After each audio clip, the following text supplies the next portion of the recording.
तो स्वागत है एक बार फिर आप सभी का सिटी अपडेट लाइव न्यूज पर।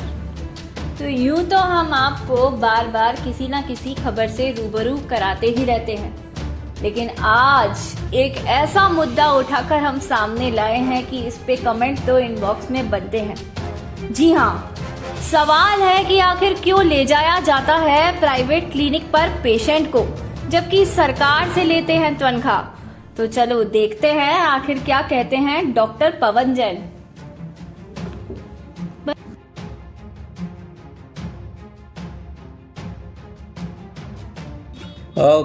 कल चूंकि कलेक्टर कमिश्नर कॉन्फ्रेंस अभी भोपाल में चल रही है और उसमें जो आंकड़े आए हैं, हालांकि हमें पूर्व से इसकी जानकारी थी कि हमारे जो गर्भवती पंजीयन है अनमोल के अंदर वो अत्यधिक कम है। शिवपुरी जिला इसमें अंतिम स्थान पर है। कुछ उसमें समस्याएं जनसंख्या को लेकर भी है, वो तो हमने राज्य स्तर को भेजी है, लेकिन इसके बावजूद भी कई उप स्वास्थ्य केंद्रों में हमारा काम जो है वो संतोषजनक नहीं था और उसमें ये महसूस हुआ कि सख्त कार्रवाई करनी चाहिए। इसलिए हमने 4 ANM को जो उनकी अनमोल में एंट्री के आधार पे उनको सस्पेंड किया है और 2 ANM जो कि संविदा की थी चूँकि, तो उनकी 7 दिन की वेतन काटी है।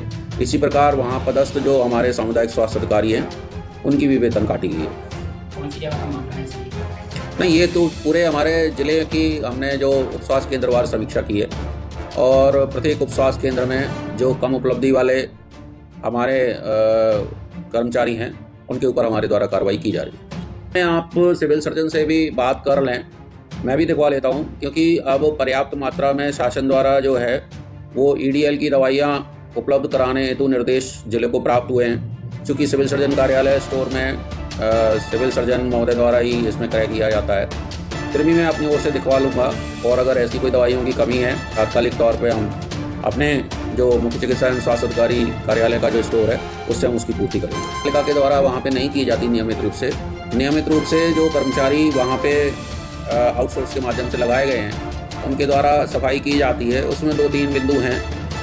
एक तो ये है कि उसमें एक सख्ती करने की आवश्यकता है कि जो गुटखा खा के थूकते हैं और लोग, उन पे कार्रवाई करने की आवश्यकता है। कई बार चूँकि स्टाफ की कमी वहाँ पे रहती है आउटसोर्स कर्मचारियों की, क्योंकि बिल्डिंग का जो एरिया है वो बड़ा है। तो इस बाबत हमने नगर पालिका से निवेदन किया है कि बाहर की ओर जो हमारा कैंपस है उसकी सफाई अगर उनके माध्यम से हो जाती है तो फिर अंदर का जो हमारा एरिया है बिल्डिंग के अंदर का, वहाँ की सफाई और ज़्यादा अच्छे से हो पाएगी। पर भी कार्यक्रम किया गया था जिला चिकित्सालय में, कुछ रोगियों को बुला करके उनको कार्यक्रम किया गया।